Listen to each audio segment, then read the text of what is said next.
Hello बच्चा लोग, आज की क्लास हम स्टार्ट करने वाले हैं क्लास 9 का साइंस का वर्कशीट नंबर 20। तो बच्चे इसमें सबसे पहले ज्ञान बोलता है। हमने जाना कि कोशिका जीवन की मूलभूत क्रियात्मक इकाई, इसी की वजह से हम सारे जो कार्य है वो कर पाते हैं। लेकिन ये जीवन क्रियाएं क्या है और एक कोशिका इसे कैसे कर पाती है। बच्चों आपके मन में सवाल आएगा कि छोटी सी कोशिका इतना सब कुछ कैसे कर लेती है। इसका आंसर जिज्ञासा देती है कि ज्ञान, जैसे कि तुम जानते हो कि कोई भी जो जीव होता है, जो सजीव होता है ना, उसके कुछ विशिष्ट लक्षण होते हैं।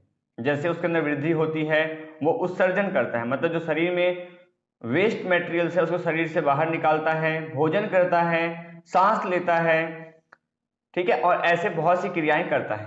ठीक है, ये सभी क्या है, आवश्यक क्रियाकलाप है जो कि जिंदा रहने के लिए आवश्यक है। और वो सभी क्रियाकलाप जो जिंदा रहने के लिए आवश्यक है उसे हम क्या कहते हैं, जीवन क्रियाएं कहते हैं, या फिर जैव प्रक्रम। क्या कहते हैं, जैव प्रक्रम। बच्चों यहाँ पे थोड़ा सा वर्ड नहीं इन्होंने अलग चूज किया है। 10वीं क्लास में आप सेम चीज पढ़ोगे जैव प्रक्रम के नाम से। ठीक है, और बच्चों जो सारी कोशिकाएं होती है उसके अंदर कुछ विशिष्ट घटक होते हैं, कुछ कोशिका अंगक होते हैं बच्चों, जिन्हें हम कोशिकांग कहते हैं। क्या कहते हैं बच्चों, कोशिकांग कहते हैं। जो कोशिका अंगक होते हैं बच्चों, उन्हें हम क्या कहते हैं, कोशिकांग कहते हैं। और जितने भी कोशिकांग होते हैं बच्चों, उनके विशिष्ट कार्य होते हैं, मतलब जिसका जैसा बच्चों स्ट्रक्चर है वो उसी हिसाब से काम दे दिया गया। और सभी कोशिकाओं में बच्चों क्या क्या होता है, झिल्ली होता है, केंद्रक होता है, कोशिका द्रव्य होता है। ठीक है, और भी बच्चों बहुत कुछ होता है, लाइसोसोम होता है, गोल्जी उपकरण होता है। ठीक है, सबसे पहले ज्ञान पूछता है दीदी प्लाज्मा स्लैश कोशिका झिल्ली क्या है। मतलब बच्चों प्लाज्मा झिल्ली बोले या कोशिका झिल्ली बोले बात सेम है। और इसका क्या कार्य है, क्या होती है और क्या कार्य है। तो जिज्ञासा बताती है ज्ञान, ये जो है ना सबसे बाहरी परत होती है कोशिका की, ये केवल जरूरी जो पदार्थ होता है उनके अंदर या बाहर आने जाने देती है।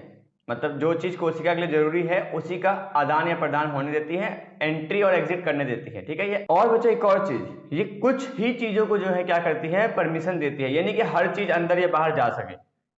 कुछ सिलेक्टेड चीजें होती है बच्चों, कुछ गिनी चुनी चीजें होती है जो कि जरूरी है कोशिकाओं के लिए, उन्हीं को अंदर आने जाने देती है बच्चों।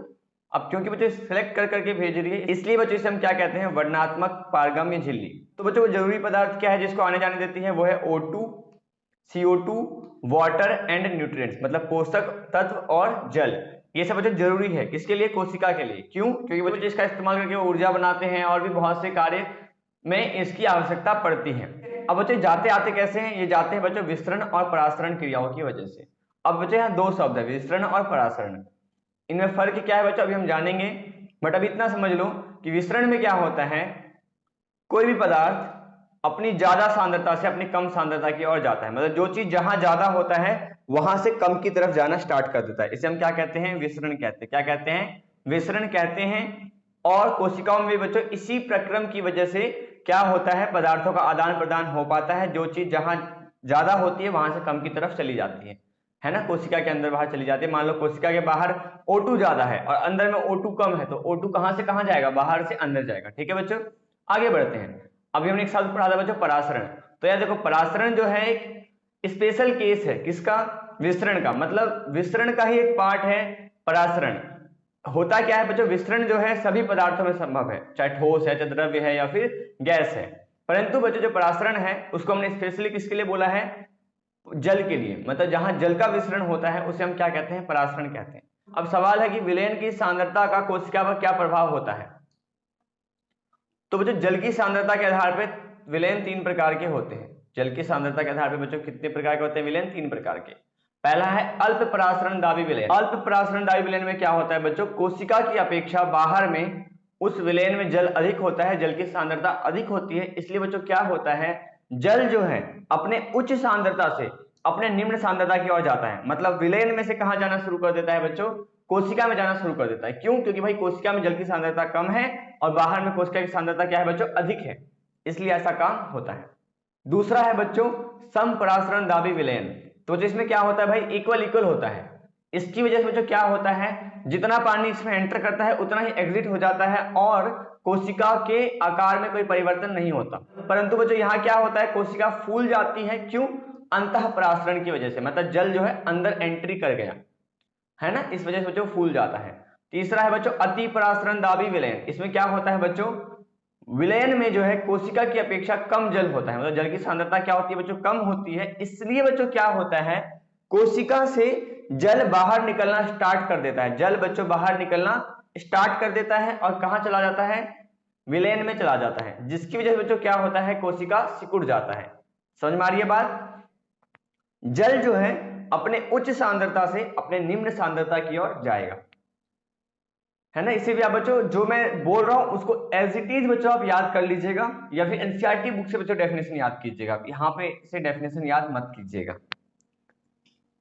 देखिए बच्चों आपके सामने डायग्राम है, यहाँ बच्चों संप्राशनदायी विलयन है, जहां पे कोई चेंज नहीं आया कोशिका के आकार में, आकृति में। यहाँ बच्चों क्या हुआ, फूल गया ये, और यहाँ क्या हुआ बच्चों, सिकुड़ गया। ये अल्प प्राशनदायी विलयन था, बाहर पानी की सांद्रता अधिक थी और अंदर पानी की सांद्रता कम थी, तो पानी अपने उच्च सांद्रता से अपने निम्न सांद्रता की ओर गया, इसमें पानी एंटर कर गया और अंतः प्राशन की वजह से बच्चों क्या हुआ, फूल गया। यहाँ बच्चों ये अति प्राशनदायी विलयन है, यहाँ क्या हुआ, जल अपने उच्च सांद्रता से निम्न सांद्रता की ओर गया, मतलब कि कोशिका के अंदर से विलयन के अंदर गया, तो ये कोशिका सिकुड़ गया। ठीक है बच्चों, इसे हम क्या कहते हैं, अति प्राशनदायी विलयन कहते हैं। उसके बाद बच्चों देखिए, जो पादप होते हैं, जो प्लांट्स होते हैं बच्चों, उनमें प्लाज्मा झिल्ली के साथ साथ एक कोशिका भित्ति भी होती है। अब बच्चों क्यों होती है, क्योंकि यार यदि बच्चों हमें गर्मी या ठंडी लगती है तो हम उसके हिसाब से रिएक्ट कर पाते हैं। जो पौधे होते हैं वैसा कुछ नहीं कर पाते, तो ज्यादा सुरक्षा चाहिए होती है, इसलिए बच्चों उसमें अतिरिक्त क्या है, कोशिका भित्ति है उनकी सुरक्षा के लिए। पादप कोशिकाओं में जल का परासरण हो जाता है और पानी बाहर निकल जाता है, तो इसकी वजह से क्या होता है, कोशिका सिकुड़ जाता है। अब झिल्ली है वो सिकुड़ जाता है और कोशिका भित्ति का साथ छोड़ देता है। जो बच्चों आंतरिक पदार्थ है उसके सहित बच्चों क्या होता है, संकुचित हो जाते हैं, सिकुड़ जाते हैं और कोशिका भित्ति को वही रहने देते हैं। कोशिका भित्ति बच्चों सिकुड़ नहीं सकती ना, क्योंकि बच्चों क्या है, वो थोड़ा टफ है, थोड़ा मजबूत है, वो सिकुड़ नहीं सकता। तो बच्चों इसी प्रकरण को हम क्या कहते हैं, जीव द्रव्य कुंचन। आप क्या क्वेश्चन देखो बच्चों, कोशिका झिल्ली का क्या महत्व है बच्चों, इसका आंसर आपकी स्क्रीन पे शो होगा, वहां से नोट कर लीजिए। दूसरा है बच्चों, जीव द्रव्य कुंचन की चित्र सहित व्याख्या कीजिए। बच्चों ये देखो, इसे एज इट इज आप उतार लो बच्चों, इस आंसर को एज इट इज आप उतार लो, परफेक्ट आंसर है। कोशिका का कौन सा भाग पारगम्य है, तो बच्चों अभी हमने पढ़ा था, क्या है, प्लाज्मा झिल्ली या फिर कोशिका झिल्ली।